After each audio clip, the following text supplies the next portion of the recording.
270장 변찮는 주님의 사랑과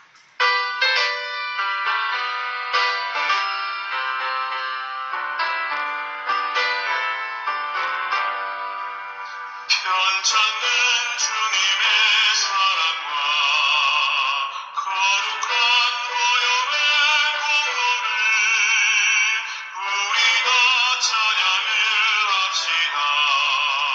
주님을 만나볼 때까지 예수는 우리를 깨끗게 하시는 주시니 그의 피 우리를 눈보다 더 희게 하셨네. 우리를 깨끗게 한 피는 무궁한 생명의 물일새 생명의 구원을 받은 자 하나님 찬양을 합시다. 예수는 우리를 깨끗게 하시는 주시니 그의 피 우리를 눈보다 더 희게 하셨네. 주님의 거룩한 보혈을 날마다 입으로 간증해 담대히 싸우며 나가세. 천국에 들어갈 때까지 예수는 우리를 깨끗게 하시는 주시니 그의 피 우리를 눈보다 더 희게 하셨네. 십자가 단단히 붙잡고 날마다 이기며 나가세. 머리에 면류관 쓰고서 주 앞에 찬양할 때까지 예수는 우리를 깨끗게 하시는 주시니 그의 피 우리를 눈보다 더 희게 하셨네.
바울은 앞에서 고린도 교인들의 자랑은 남을 판단하는 결과를 가져오고 판단은 교만을 가져오게 만들어서 교회를 휘저 분란을 일으키는 결과에 대해서 심하게 책망을 했습니다. 대표적인 내용은 그들이 서로 판단하는 것에 대한 것입니다. 그러나 바울 자신은 판단하는 죄를 짓지 않았음을 강조하면서 본을 보였다고 했습니다. 바울 사도가 자신이 본이 된 것이 어떤 것인지를 6절에서 13절 사이에서 말했습니다. 이러한 본에 비추어 보니 고린도 교인들은 거꾸로 가고 있는 것입니다. 고린도 교인들은 자기들이 하나님을 믿게 되면 교회에서나 세상에서 대단한 능력이 나타나는 것으로 생각한 것입니다. 그러나 바울 사도는 자신이 사도이지만 하나님께서 자기들을 죽이기로 작정한 자처럼 미말에 처하게 하셔서 끄트머리에 처하게 하셔서 천사와 사람들의 구경거리가 되게 하셨다고 했습니다. 미련하고 약하고 비천하고 줄이고 목마르며 헐벗고 매맞으며 정처가 없고 수고하여 신이 손으로 일하고 후욕을 당한 적 축복하고 핍박을 당한 적 권면하니 세상의 더러운 것과 만물의 찌끼같이 되었다고 했습니다. 그럼에도 불구하고 바울은 고린도 교인들에 대해서는 불타는 사랑을 이렇게 표현하고 있습니다. 14절 말씀입니다. 내가 너희를 부끄럽게 하려고 이것을 쓰는 것이 아니라 오직 너희를 내 사랑하는 자녀같이 권하려 하는 것이라고 말씀하고 있습니다. 고린도 교인들의 교만함에 대해서 격한 분노로 책망하다가 갑자기 솟아오르는 뜨거운 사랑의 감정을 숨길 수 없어서 하는 말입니다. 그 격한 분노 속에 감추어져 있던 사랑이 겉으로 터져나온 것입니다. 그래서 부모가 자식을 사랑하는 마음에서 훈계를 하듯이 사랑으로 권면하고 있는 것입니다. 사랑하는 이라는 말과 권하려 하는 이 두 말은 그들의 죄악을 덮어두려는 것이 아니라 아버지가 자식을 사랑하는 마음으로 훈계하는 것과 같이 그들을 진심으로 사랑하는 자녀들처럼 대하고 있다는 말이 혼합되어 있는 표현입니다. 본문 15절입니다. 그리스도 안에서 1만 스승이 있으되 아버지는 많지 아니하니 그리스도 예수 안에서 내가 복음으로서 너희를 낳았음이라. 이렇게 하고 있습니다. 그리스도 안에서 1만 스승이 있으되 아버지는 많지 않다고 합니다.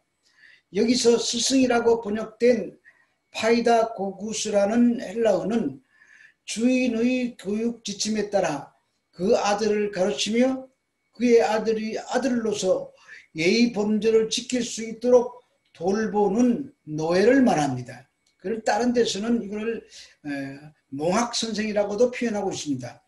이들을 사랑이라는 바탕 위에서 가르치는 자들이 아니라 그냥 장관의 지시에 따라 책임을 다하는 자들일 뿐입니다. 그러면서 바울은 1만이라는 숫자를 사용하여 스스로 스승이라고 자처하는 거짓 교사들이 세상에 널려 있는데 그들의 수가 아무리 많다고 하여도 아버지와는 비교할 수 없는 자들이라는 말을 하고 있는 것입니다. 그러면서 바울은 자신이 고린도 교인들을 낳았다고 말합니다. 바울은 자신이 복음을 전파하여 개종하게 된 많은 이방인들에게 영적 아버지로서의 거짓 스승과 비교도 안 되는 사랑으로 양육했음을 주장하고 있는 것입니다. 그리고 지난날의 해산의 고통을 상기시키면서 돌아올 것을 그들의 그 잘못된 행위에서 돌아올 것을 아버지의 심정으로 권면하고 있습니다. 마태복음 23장 8절에서 11절 말씀입니다. 그러나 너희는 랍비라 칭함을 받지 말라. 너희 선생은 하나요 너희는 다 형제리라. 땅에 있는 자를 아버지라 하지 말라. 너희 아버지는 한 분이시니 곧 하늘에 계신이시니라. 또한 지도자라 칭함을 받지 말라. 너희 지도자는 한 분이시니 곧 그리스도시니라. 너희 중에 큰 자는 너희를 섬기는 자가 되어야 하리라고 말씀하고 있습니다. 예수님께서 서기관들과 바리새인들이 자신들을 높이면서 높은 자리에 앉기를 좋아하며 선생이라는 말을 듣기 좋아하는 것을 보고 책망하신 말씀입니다.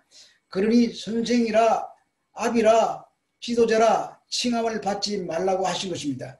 선생은 한 분이시요 아비도 한 분이시요 지도자도 한 분이신 것입니다. 땅에서 선생이나 아비나 지도자는 다 자기의 권세를 행사하는 자들입니다. 그러나 하늘나라에서 큰 자란 섬기는 자가 큰 자라고 하십니다. 그런데 바울은 자신은 아비의 심정을 가졌다고 말합니다. 아비가 아니라 아비의 심정입니다. 또한 바울은 모든 복음의 지도자들에게 아버지라는 칭호를 사용하지는 않았습니다. 그는 단지 자신에게만 이 칭호를 사용함으로써 다른 지도자들과의 차이를 나타내고 있습니다. 그것은 단순히 고린도 교회 설립자인 자신의 위치와 권리를 내세우려는 것이 아니라 본능적인 사랑을 발휘하는 아버지의 속성을 나타내려 하는 것입니다. 즉 그들에 대한 자신의 책망 및 권면이 진실된 것이며 책망의 동기 또한 부성애적 사랑에서 기인된 것임을 말하고 있는 것입니다. 특별히 바울은 자신이 그들을 낳았음에도 불구하고 예수 그리스도 안에서와 복음을 통하여라는 이 두 어휘를 사용하여서 그리스도로 말미암은 복음으로 사람들을 회심시키고 계속해서 그들을 젖과 밥으로 양육하는 영적 아버지임을 강조하고 있습니다. 그때 고린도 교회에서 아버지의 심정으로 교인들을 권면하고 훈계하고 양육하려 한 자들보다는 지도자라는 직책만을 얻기에 급급한 거짓 스승들이 많았던 것 같습니다. 본문 16절입니다. 그러므로 내가 너희에게 권하노니 너희는 나를 본받는 자가 되라고 말씀하고 있습니다. 너희는 나를 본받는 자가 되라는 말은 바울의 서신에 자주 등장하는 문구들입니다. 이것은 자녀들에게 기대하는 아버지의 심정일 수도 있으나 결코 바울 자신의 개인적인 입장을 강조한 것은 아닙니다. 다시 말해서 바울이 본받으라고 주장한 본받음의 내용은 십자가에 달리신 예수 그리스도의 삶을 본받아라는 말입니다. 그는 그리스도의 생애에 대해서 잘 알지 못하는 이방인들에게 직접 그리스도를 본받으라고 말하는 것보다는 더 효과를 거두기 위해서 이와 같은 표현을 사용한 것뿐입니다. 그러나 설령 바울이 자신의 삶을 본받으라고 직설적으로 표현했다고 할지라도 문제가 되지 않는 것은 복음을 드러내고자 일평생 고난 속에서 살았던 그의 삶이 그리스도의 삶을 대변할 수 있기 때문입니다. 그래서 그는 복음의 능력을 나타내는 삶을 통하여 어떤 상황 속에서도 주저하지 않고 나를 본받는 자가 되라고 말할 수 있었던 것입니다. 본문 17절입니다. 이로 말미암아 내가 주 안에서 내 사랑하고 신실한 아들 디모데를 너희에게 보내었으니 그가 너희로 하여금 그리스도 예수 안에서 나의 행사 곧 내가 각처 교회에서 가르치는 것을 생각나게 하리라고 기록하고 있습니다. 바울이 디모데를 처음 만난 것은 신라와 함께 2차 전도 여행을 하던 중 루스드라에서 복음을 전파할 때입니다. 디모데는 유대인 어머니와 헬라어인 아버지 사이에 태어난 후녀아로서 그의 외조모와 어머니의 신앙을 이어받은 충실한 일꾼이었었으며 바울의 사역 후반기에는 마가 이상으로 바울의 사역에 동참했던 동역자입니다. 바울은 3차 전도 여행 중 에베소에서 고린도 교회의 분쟁 소식을 듣고 디모데를 파송합니다. 그때 디모데는 실라와 함께 마케도니아에서 사역하고 있었습니다. 그럼에도 불구하고 어려운 상황 속에서 디모데를 파송하는 것은 그만큼 디모데를 향한 바울의 신임이 컸기 때문입니다. 바울은 디모데를 특수한 인물로 파송함에도 불구하고 새롭고 특수한 처방을 내리지 않았습니다. 그는 단지 실로아노와 디모데와 함께 고린도 교회에서 사역했던 지난날의 가르침의 내용을 상기시키는 방법을 통하여 그들의 잊어버린 기억들이 다시 회복되기를 기대하고 있었던 것입니다. 그리고 그리스도 안에서 그가 누렸던 복음의 능력들을 상기시키려고 하고 있습니다. 왜냐하면 사람을 교훈하고 책망하며 바르게 하는 것 중 하나님의 말씀의 능력보다 더 효과적인 것은 없기 때문입니다. 그래서 바울 사도가 고린도 교회만이 아니라 가는 곳곳마다 하나님의 능력으로 전도하였습니다. 혹시나 자기의 지혜나 자기의 능력으로 전도가 되어 사람의 지혜에 있게 될까 봐서 얼마나 조심하였는지 모릅니다. 고린도전서 2장 1절에서 5절 말씀을 읽겠습니다. 형제들아, 내가 너희에게 나아가 하나님의 증거를 전할 때에 말과 지혜의 아름다운 것으로 하지 아니하였나니 내가 너희 중에서 예수 그리스도와 그가 십자가에 못 박히신 것 외에는 아무것도 알지 아니하기로 작정하였음이라. 내가 너희 가운데 거할 때에 약하고 두려워하고 심히 떨었노라. 내 말과 내 전도함이 설득력 있는 지혜의 말로 하지 아니하고 다만 성령의 나타나심과 능력으로 하여 너희 믿음이 사람의 지혜에 있지 아니하고 다만 하나님의 능력에 있게 하려 하였노라. 이렇게 기록하고 있습니다. 성령의 나타남과 능력, 하나님의 능력에 있게 하려고 바울 사도가 얼마나 조심하였는지를 볼 수가 있습니다. 성령의 나타남과 하나님의 능력으로 전도한 바울이 드러내기를 원했던 것은 예수 그리스도의 십자가였습니다. 그래서 2절에서 예수 그리스도의 십자가에 못 박히신 것 외에는 아무것도 알지 아니하기로 작정하였다고 하는 것입니다. 그러므로 하나님의 나라는 말에 있지 않고 능력에 있다는 것은 십자가에 못 박히신 예수 그리스도가 하나님 나라의 능력이라는 것을 말하는 것입니다. 그러면 왜 십자가가 하나님의 능력이 됩니까? 고린도전서 1장 18절 말씀입니다. 십자가의 도가 멸망하는 자들에게는 미련한 것이요 구원을 받는 우리들에게는 하나님의 능력이라. 바울 사도만이 아닙니다. 예수님의 제자들이 다 그런 길로 갔습니다. 하나님 나라의 능력이란 자기를 자랑하거나 업적을 과시하는 것으로 나타나지 않습니다. 십자가로 나타나는 것입니다. 서대반 집사는 은혜와 권능이 충만하여 큰 기사와 표적을 행하였습니다.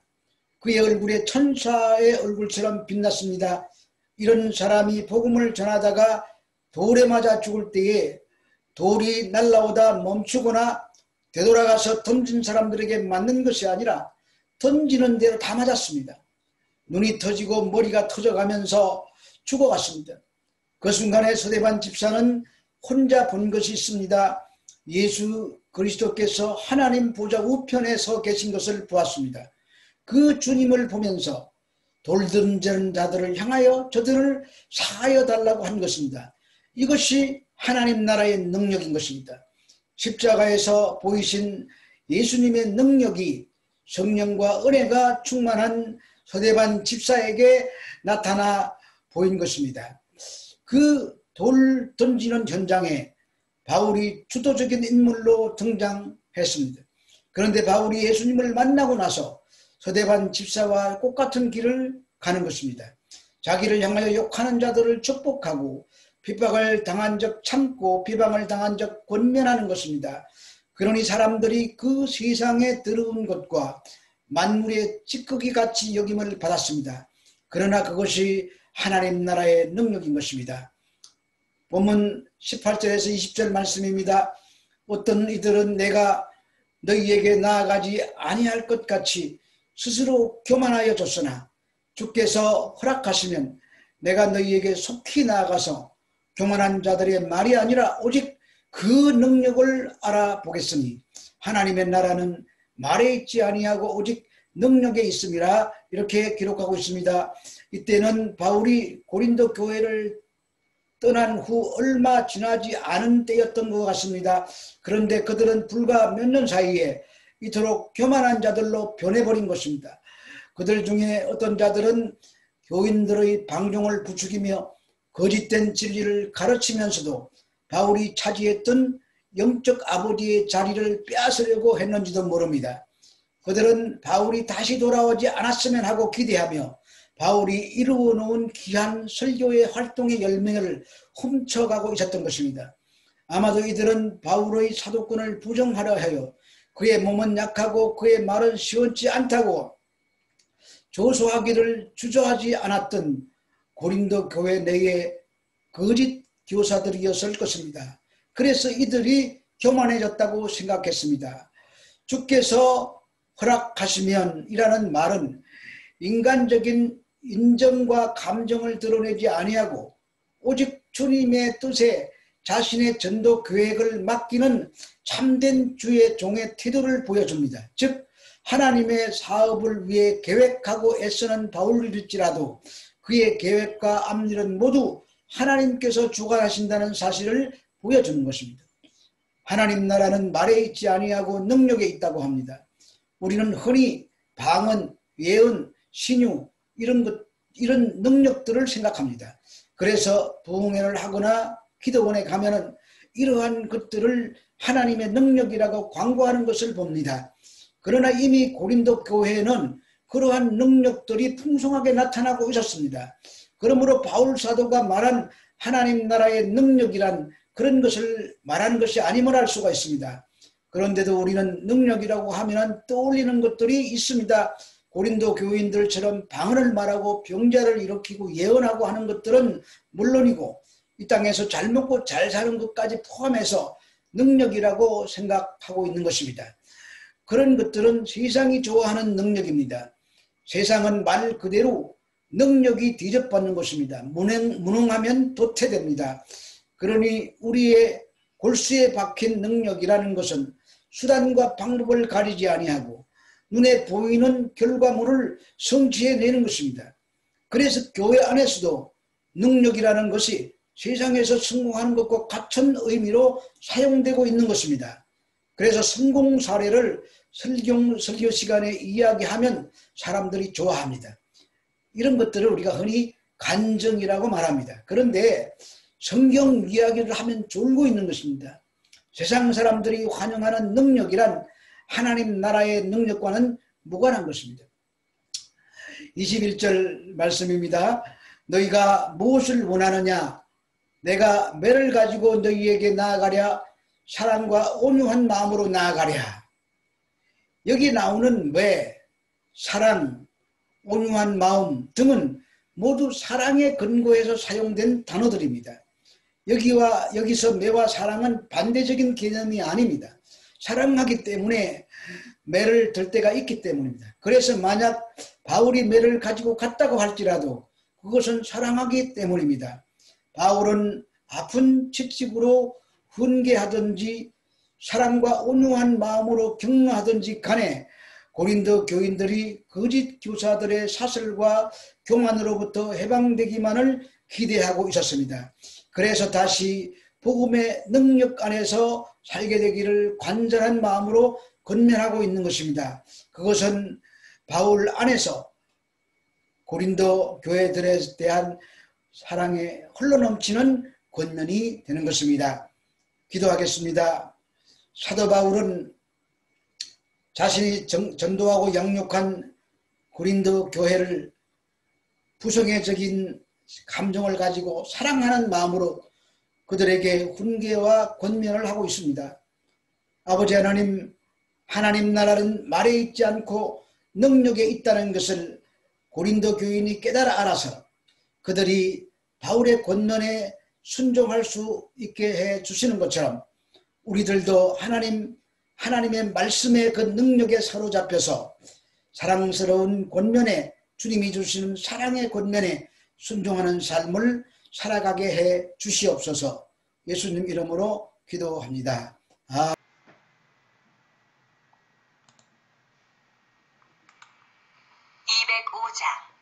주 예수 크신 사랑